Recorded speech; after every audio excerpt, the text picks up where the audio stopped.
Dear student, बातों को सुनिए और समझिए।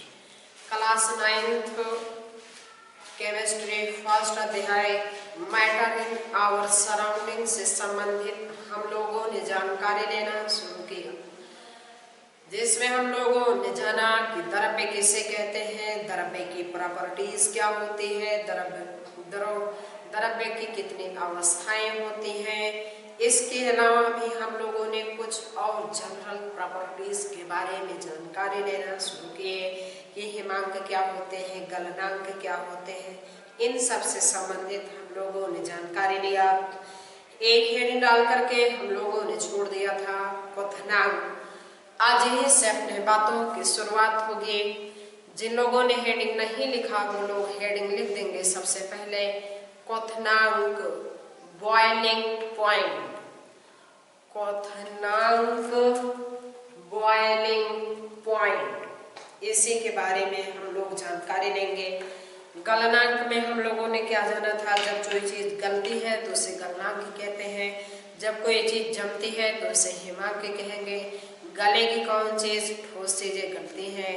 पिघलेगी, गलेगी कौन चीज, गलनांक मीन्स क्या होता था, पिघलना, पिघलेगी, गलेगी अर्थात गलेगी मतलब पिघलेगी, यानी कि जब कोई ठोस कहा जाता था दरों में, हिमांक मीन्स जमना, जमेगी कौन चीज, दरों से ठोस में जाते थे।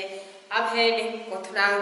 अब की बार हम लोग क्या करेंगे, जब दरों से वाष्प में, दरों से सीधे कहाँ परिवर्तन कर जाते हैं, द्रव अवस्था से वाष्प अवस्था में आने की क्रिया को ही क्या कहते हैं, गलनांक कहते हैं।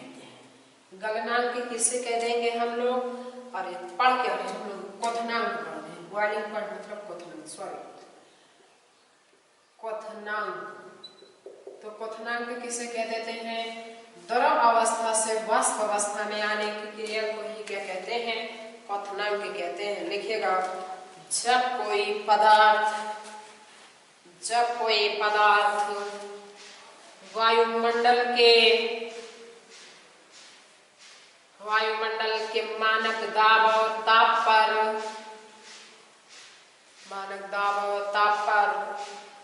द्रव अवस्था से वाष्प अवस्था में परिवर्तित हो जाता है, तो उसे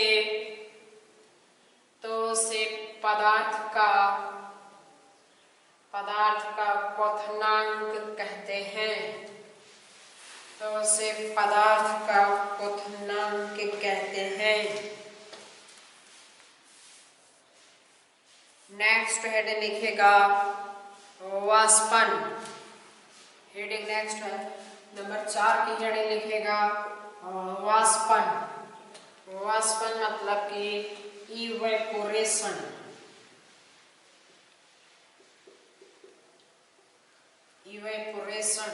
वाष्पन।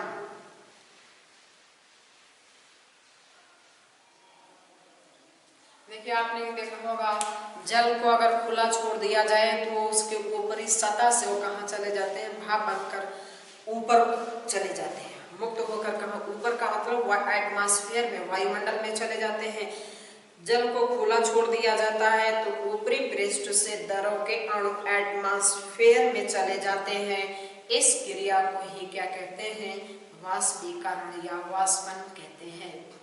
तो वाष्पन किसे कह देंगे, जल को खुला छोड़ देते हैं तो ऊपरी पृष्ठ से कहाँ चला जाता है, द्रव के अणु एटमॉस्फेयर में। इसी को क्या कहते हैं, वाष्पन कहते हैं।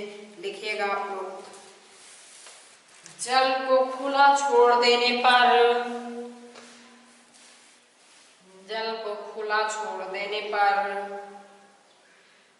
उसके ऊपरी पृष्ठ से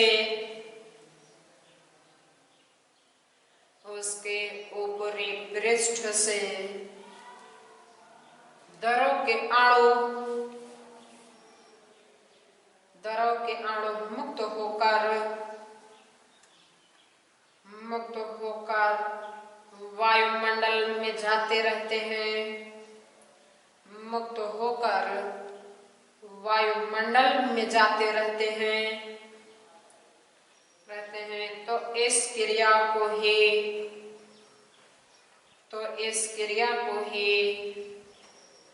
वाष्पन कहते हैं। इस क्रिया को ही वाष्पन कहते हैं। यह प्रत्येक ताप पर होती है। यह प्रत्येक ताप पर होती रहती है।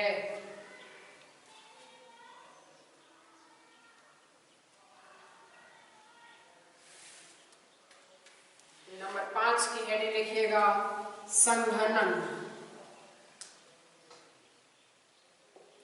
नंबर 5 की हेडिंग है संघनन, कंडेंसेशन।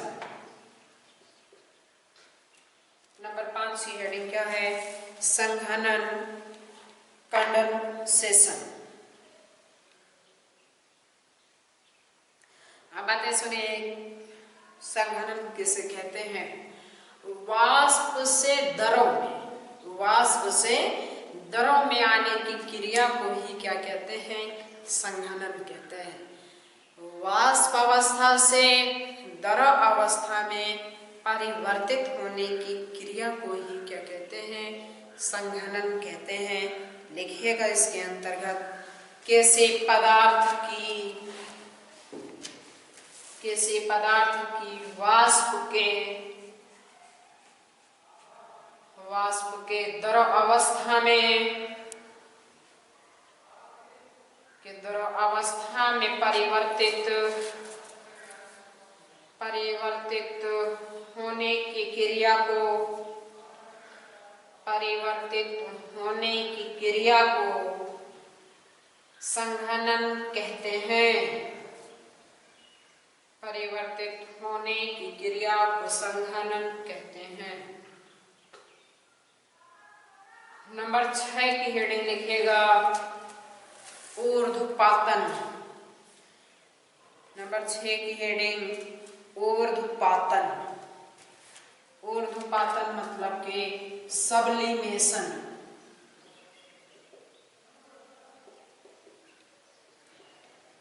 नंबर 6 की हेडिंग ऊर्ध्वपातन, सबलिमेशन। बातें सुनिए, ऊर्ध्वपातन किसे कहते हैं? जब कोई ठोस पदार्थ द्रव अवस्था में आए बिना सीधे गैस अवस्था में परिवर्तित हो जाता है। जब कोई ठोस पदार्थ द्रव अवस्था में आए बिना सीधे गैस अवस्था में परिवर्तित हो जाता है तो उसे ऊर्ध्वपातन कहते हैं। एग्जाम्पल में क्या होते हैं? कपूर, नवसाधर, आयोडीन, नैफ्थलीन, ये सब होते हैं। लिखिएगा जब कोई ठोस पदार्थ द्रव अवस्था में परिवर्तित हुए बिना सीधे गैसीय अवस्था में आ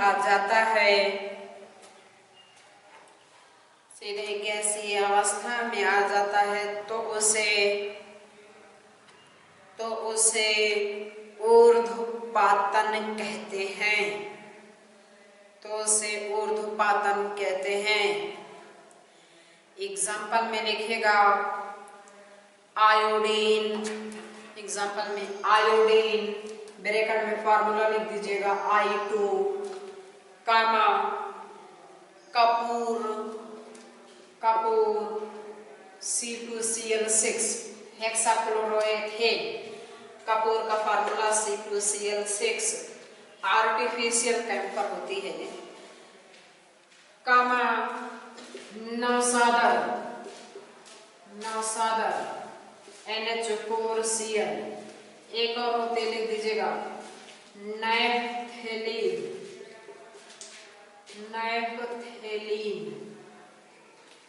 नेपथिलीन का देखिए ये फार्मूला होता है,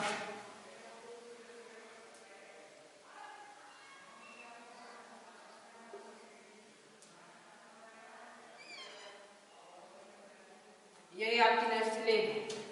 जब क्या होते हैं दो बेंजीन रिंग आपस में जुड़े होते हैं तो उसे क्या कहते हैं, नेपथिलीन कहते हैं। तो एग्जांपल के नाम पे आयोडीन, कपूर, नवसादर, नेपथिलीन। पॉइंट बना करके एक लिखिए, पॉइंट बना करके लिखिए, क्वथनांक से कम ताप पर, क्वथनांक से कम ताप पर द्रव के वाष्प में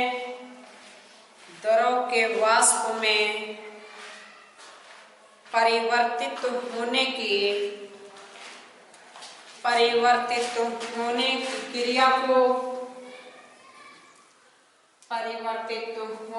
क्रिया को वाष्पीकरण कहते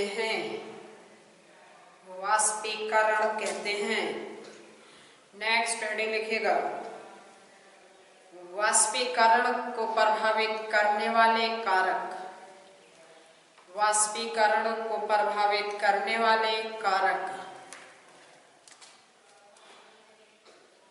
factors affecting of evaporation, factors affecting of evaporation। इसमें नंबर 1 की हेडिंग लिखिएगा, ताप का प्रभाव। इसमें नंबर 1 की हेडिंग लिखिए, ताप का प्रभाव, इफेक्ट ऑफ टेम्परेचर।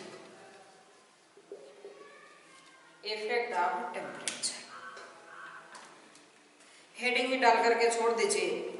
आज यहीं पे अपने बातों की समाप्ति करते हैं, बाकी मिलते हैं नेक्स्ट वीडियो में। Thank you for watching this video.